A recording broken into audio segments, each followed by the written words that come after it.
So hello friends, myself Home and you are watching the YouTube channel Technical Home. Today I will tell you the specifications of Redmi 10 Prime.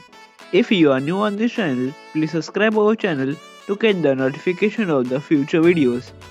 The specifications of Redmi 10 Prime are Snapdragon 662, 6.53 inches Full HD Plus display, 48 megapixel rear camera, 8 megapixel front camera, 6000 mAh battery, 22.5 watt fast charging, MIUI 12 based on Android 10.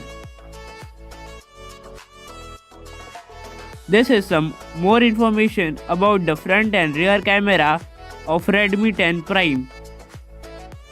There are two storage variants of Redmi 10 Prime, 4GB plus 64GB and 6GB plus 128GB.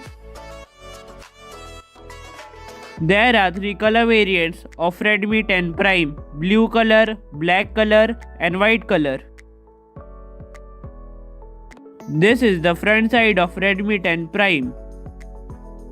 This is the back side of Redmi 10 Prime.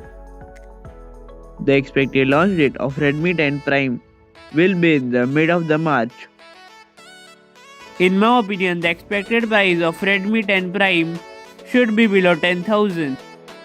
This is the end of today's video. If you like the video, please click on the like button. If you are new on this channel, please subscribe our channel. If you have any doubt regarding this, do comment down below. Thank you for watching.